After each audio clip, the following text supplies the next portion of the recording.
तो तोमी के 7th part में तुम्हारा स्वागत है। मुझे पता है मैंने काफी टाइम लगा दिया ये वाला पार्ट लाने में, उसके लिए माफ कीजिए। और आज हम इसके 2 चैप्टर्स कवर करेंगे, चैप्टर 10 और चैप्टर 11। और हाँ, अगर तुमने इसके पिछले पार्ट्स नहीं देखे हैं तो पहले जाकर वो देखो, लिंक डिस्क्रिप्शन में है। तो चलो सीधा स्टार्ट करते हैं।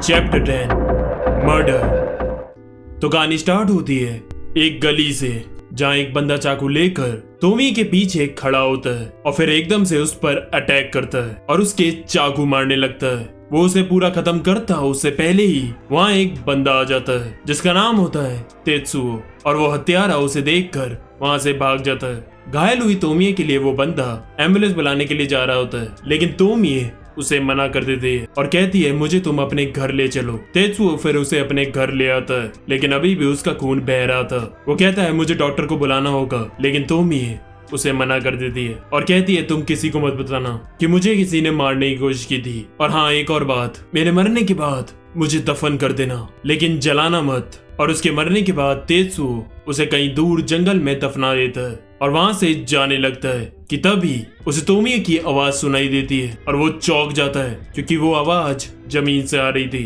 वो जल्दी से उसकी बॉडी को बाहर निकालता है, लेकिन वो अभी भी डेड थी। फिर आवाज आती है सर नहीं, चेस्ट। और जैसे ही वो उसकी चेस्ट खोलता है उसके रोंगटे खड़े हो जाते हैं क्योंकि उधर उसका दूसरा सर था। मूड खराब हो गया। तुम्हें क्या लगा था क्या होगा चेस्ट पे, इसीलिए इसे तोमिये कहते हैं। मुझे तो लगता है वहां भी इसका एक मुंह होगा। वो कहती है देख क्या रहे हो, मुझे जल्दी अलग करो इस बॉडी से। फिर वो काट कर उसका सर बाहर निकाल लेता है। फिर वो कहती है अब जल्दी से इस बॉडी को जला दो। वो कहता है नहीं, मैंने उससे वादा किया था कि मैं उसकी बॉडी को नहीं जलाऊंगा। और उसके काफी कहने के बाद भी वो उसकी बॉडी को नहीं जलाता और उस सर को लेकर घर आ जाता है। तेत्सुओ बैठे बैठे उसे घूर रहा होता है और वो उससे कहता है तुम्हारी शक्ल तो बिल्कुल उसी की तरह है, ऐसे कैसे? तोमी कहती है मुझे क्या पता ऐसा क्यों हो रहा है। फिर वो उसे खाने के नाम पर डॉग फूड खिला देता है जिसे वो थूक देती है। उसके बाद वो बाहर जाने की जिद भी करती है और वो फिर उसे कपड़े में बांध कर बाहर भी ले जाता है। फिर वो ज्वेलरी शॉप में जाने को कहती है। तेत्सुओ कहता है लेकिन तुम उधर जाकर क्या करोगी, तुम्हारे पास तो गला ही नहीं है ज्वेलरी पहनने के लिए।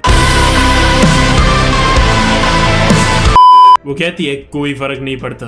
उसकी आवाज आसपास के लोग सुन पा रहे थे, इसलिए तेत्सुओ फिर भागकर घर वापस आ जाता है। वो देखता है कि धीमे धीमे उसकी बॉडी ग्रो कर रही है और तभी वो एकदम से चिल्लाती है उस कमीनी को मार दो।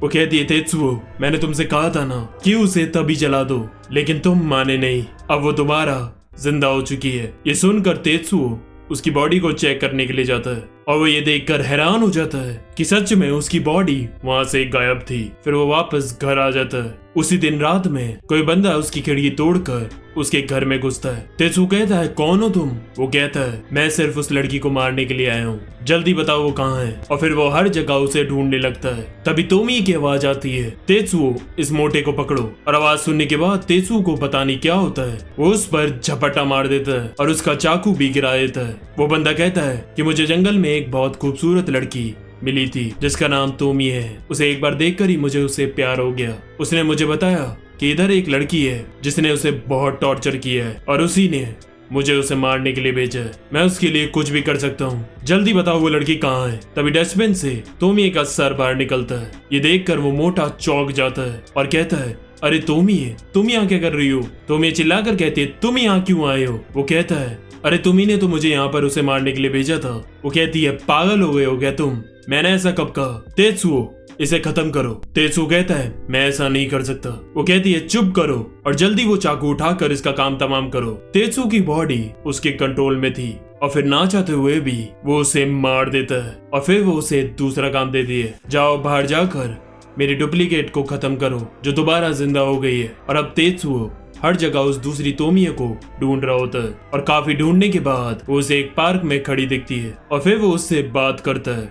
वो कहती है अरे तेत्सुओ तुम यहाँ क्या कर रहे हो? फिर तेत्सुओ उसे अपनी बातों में फंसाकर एक सुनसान गली में ले आता है। तोमी कहती है अच्छा हुआ तुम आ गए, पता है मैंने तुम्हारे साथ जो ये दिन बिताए मुझे उसमें बहुत मजा आया। तुमने मुझे अपने हाथों से खाना खिलाया, मेरा इतना ख्याल रखा और जो ज्वेलरी शॉप से तुमने मुझे नेकलेस दिलाया था देखो वो मैंने अभी भी पहन रखा है। तेत्सुओ ये सारी बातें सुनकर पागल हो जाता है और कहता है ये कैसे हो सकता है, मैंने ये सारी चीजें तो उस वाली तोमी के साथ की थी और उस वक्त तो तुम जमीन के अंदर दफन थी। वो कहती है ये तुम क्या कह रहे हो तेत्सुओ, मुझे लगता है तुम्हारी तबीयत सही नहीं है, शायद तुमने कोई सपना देखा होगा, ये सब तुम्हारे दिमाग का वहम है, जो मैं कह रही हूँ वो सच है। और फिर वो उसे मैनिपुलेट करने लगती है। वो कहती है तुम्हें ठीक होने के लिए अपने इस डर से लड़ना होगा, तो जाओ मेरे उस ट्विन को खत्म करो जो तुम्हारे घर पर है और जो तुम्हारा दिमाग खराब कर रही है, उसके बाद हम जिंदगी भर साथ में खुश रहेंगे। और अब तेत्सुओ उसकी बातों में आ चुका था और लास्ट पैनल में हमें वो दूसरी तोमिये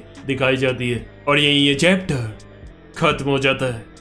वैसे इसका हर चैप्टर क्लिफ हैंगर पर खत्म होता है, लेकिन ये चैप्टर तो लग रहा है जैसे अधूरा सा छोड़ दिया, दिखाया ही नहीं कि उसने उसे मारा कि नहीं। वैसे मेन चीज जो सीखने वाली थी इस चैप्टर में डेट इज, जैसे ये दोनों तोमिये अपने फायदे का काम करवाने के लिए इन लड़कों का यूज कर रही थी, ऐसे ही रियल लाइफ में भी कुछ लड़कियां तोमिये जैसी होती हैं जो अपना काम करवा लेती हैं। इसीलिए बॉयज सावधान रहो।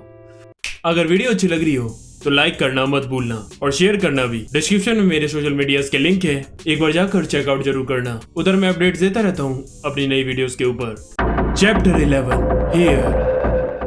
तो ये कहानी स्टार्ट होती है एक लड़की से जिसका नाम है ची, जो कि अपने पापा के ड्रॉअर में कुछ ढूंढ रही होती है और तभी उधर उसे एक बॉक्स मिलता है जिसके अंदर काफी सारे बाल होते हैं और वो बाल इतने खूबसूरत थे कि अब उसे उनसे ऑब्सेशन हो गया था और वो दिन रात बस उन बालों को ही घूरती रहती है और इमेजिन करती है कि जिस लड़की के इतने सुंदर बाल होंगे उसकी शक्ल कितनी सुंदर होगी। वो अपनी दोस्त मिकी को भी ये बाल दिखाती है और वो भी इतने सुंदर बाल देखकर हैरान हो जाती है। कुछ दिनों बाद ची के घर पर उसके पापा पागलों की तरह उन बालों को ढूंढ रहे होते हैं, लेकिन वो उनसे झूठ बोल देती है कि उसने वो बॉक्स कहीं नहीं देखा, लेकिन वो अपने पापा के एक्सप्रेशन देखकर समझ गई थी कि ये उनके लिए कितना कीमती है। कुछ दिनों बाद वो नोटिस करती है कि वो बाल अब उस बॉक्स में नहीं आ पा रहे थे और तब उसे रियलाइज होता है कि ये बाल तो अपने आप ग्रो हो रहे हैं। स्कूल जाकर वो अपनी दोस्त मिकी को भी ये दिखाती है और तभी वो एक बाल अपने सर पर टच करती है, जिसके बाद वो बाल उसके सर में अटैच हो जाता है और वो हैरान हो जाती है क्योंकि अब वो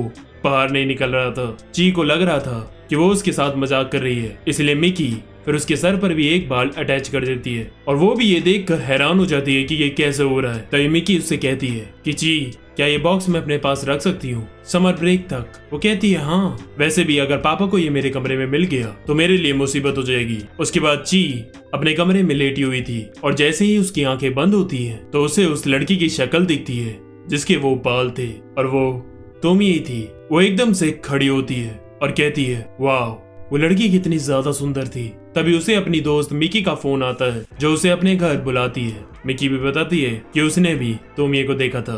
फिर वो उसे दिखाती है कि अब वो बाल एक कार्टून भरकर हो गए हैं। मिकी कहती है पता है, जब मैंने ये देखा कि इसके बाल लंबे होते हैं तो मुझे आइडिया आया और मैंने इन बालों को छोटे छोटे पीसेस में काट दिया, जिसकी वजह से समर ब्रेक में लंबे होते होते इतने सारे हो गए। जी कहती है वैसे तुम इतने सारे बालों का करोगी क्या? वो कहती है समर ब्रेक ऑफ होने का इंतजार करो तब देखना। और अब जैसे ही स्कूल दोबारा स्टार्ट होते हैं हम देखते हैं एक नई मिकी को जिसने अपने पूरे सर में तोमिये के खूबसूरत बाल लगा लिए थे और अब सारी क्लास बस उसे ही देखी जा रही थी। तभी क्लास के बीच में ची को एकदम से तोमिये दिखती है। वो कहती है भगवान ये क्या हो रहा है, ऐसे तो मैं अपनी पढ़ाई पे फोकस ही नहीं कर पाऊंगी। दूसरी तरफ हम देखते हैं कि मिकी तो तोमिये से बात कर रही होती है और ये देखकर सब हैरान हो जाते हैं कि ये अपने आप से क्यों बड़बड़ा रही है। ची को मिकी से अब जेलसी हो रही थी क्योंकि तोमिये सिर्फ उससे बात कर रही थी। फिर ची जाकर लेटकर तोमिये से बात करने की कोशिश करती है और इसी कारण वो कई दिन स्कूल नहीं जाती। एक दिन मिकी उसे मिलने उसके घर आती है। ची कहती है मुझे तुम ये बताओ कि तोमिये सिर्फ तुमसे क्यों बात करती है, मुझे भी उससे बात करनी है। मिकी कहती है ये बालों की वजह से है, अगर तुम और बाल अटैच करोगी तो शायद तुम भी तोमिये से बात कर पाओगी। पीछे से उसके कमरे में ची के पापा आ जाते हैं और मिकी के बाल देखकर उन्हें लगता है कि तोमिये वापस आ गई है। वो उन्हें समझाती है कि मैं आपकी बेटी की दोस्त हूँ मिकी। वो ऑब्सेशन में इतना पागल था कि वो उसकी बात मान ही नहीं रहा था और उसके जाने के बाद भी वो उसका पीछा करता है। अब मिकी की एडवाइस लेकर ची और बाल अटैच करने लगती है। तभी उसकी मम्मी उसके कमरे में आती है और वो देखकर हैरान हो जाती है कि उनकी बेटी का चेहरा बालों से भरा हुआ था और फिर वो चिल्लाने लगती है ओ तोमिये, फाइनली मैं तुमसे बात कर पा रही हूँ, तुम कितनी खूबसूरत हो। उसके बाद उसकी मम्मी उसे हॉस्पिटल ले जाती है। डॉक्टर कहता है ये जो बाल थे हमने उसे उसकी स्किन से तो हटा दिया, लेकिन इसके ब्रेन का एक्सरे देखकर मैं हिल गया, क्योंकि जो वो बाल हैं वो इतने ज्यादा ग्रो हो गए हैं कि वो उसके ब्रेन के अंदर तक चले गए हैं, हर एक कोने में। और मैं गलत नहीं हूँ तो वो अभी भी ग्रो कर रहे हैं और वही इसके दिमाग में इस तोमिए के इल्यूजन्स बना रहे हैं। दूसरी तरफ हम देखते हैं कि उसका बाप अभी मिकी के पीछे पड़ा हुआ है। मिकी कहती है, मुझे तोमिए ने सब बताया, आप उससे प्यार करते थे और उसके लिए कुछ भी कर सकते थे, लेकिन इसके बावजूद उसने आपको रिजेक्ट कर दिया, जिसके बाद आपने उसे मार दिया। और तभी अचानक वो उसके चेहरे को देखकर हैरान हो जाता है, क्योंकि इसके चेहरे से काफी सारे बाल ग्रो हो रहे थे और एकदम से वो बाल तेजी से उगने लगते हैं और उसके पूरे शरीर, हाथ, पैर, मुंह हर जगह से निकलते हैं। और जब तक निकलते हैं, जब तक उसकी पूरी बॉडी उन बालों से घिर कर गायब नहीं हो जाती। और यहीं ये चैप्टर खत्म हो जाता है। कुछ भी बोलो, ये मौत काफी डिस्गस्टिंग तरीके से हुई। लाइक, शेयर, सब्सक्राइब तुम जानते ही हो कर दो। आज के लिए बस करते हैं। सावधान रहिए, सतर्क रहिए और तोमिए जैसी लड़कियों से बच कर रहिए। आरिगातो।